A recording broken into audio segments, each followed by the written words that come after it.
Welcome back to London Beautiful Life. My name is Phoenix Rose and we are here at the UK Gala screening of Matilda the musical.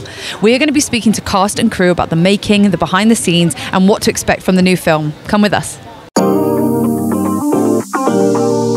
So what was your inspiration for Matilda? Did you decide that you were going to make her completely your own, or did you watch the original? What was your plan?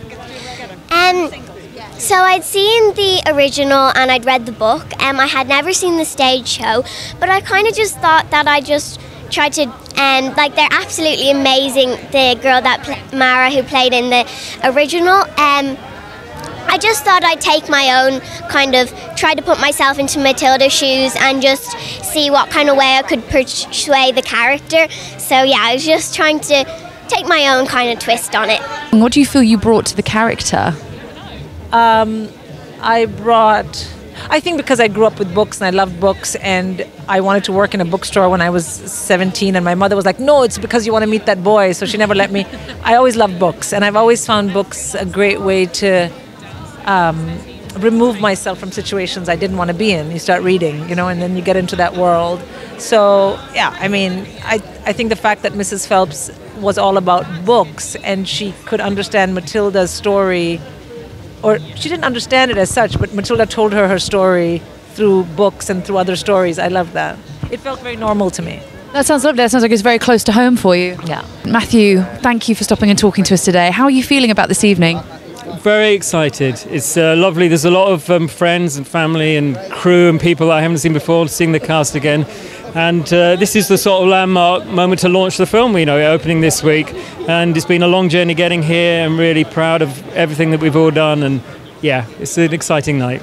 Fantastic. And obviously you've had a few things before. So there's been the book, there's been the original film, there's been the musical.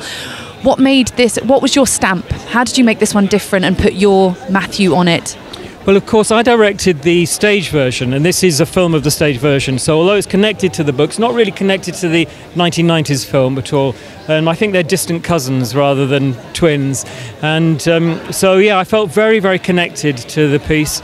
I loved it. I cared about it passionately from working on it on stage for many years. It's still playing in London after 12 years. So in a way, I was trying to carry this really precious thing that I loved into a different format whilst honouring all of the things, you know, I'm trying to understand the things that made it work and trying to protect it as much as possible, while also with the spirit of adventure trying to translate it into a film, make it new and fresh at the same time. So I thought it was a big responsibility. It was also a privilege to be allowed to attempt it. I think that, you know, the things that theatre does brilliantly and the things that film does brilliantly. And what I needed to really do was to understand exactly the difference between the two things and make it feel like it was an entirely new version of the story. So I think really we've now got this film. It's not intended to replace the other film or any of the other versions. The book, the stage show, the 1990s film, and now this film, they're all companion pieces really in this wonderful story about this brilliant young girl. I'm not very visual as a writer. I don't tend to imagine people. I hear voices really clearly, so I could hear like the Trunchbull's voice or Matilda's voice or someone else's voice, but I didn't actually visualise who it was going to be. And also, I you know, casting is a really specific and very smart thing, and you really want people that know what they're doing to do it.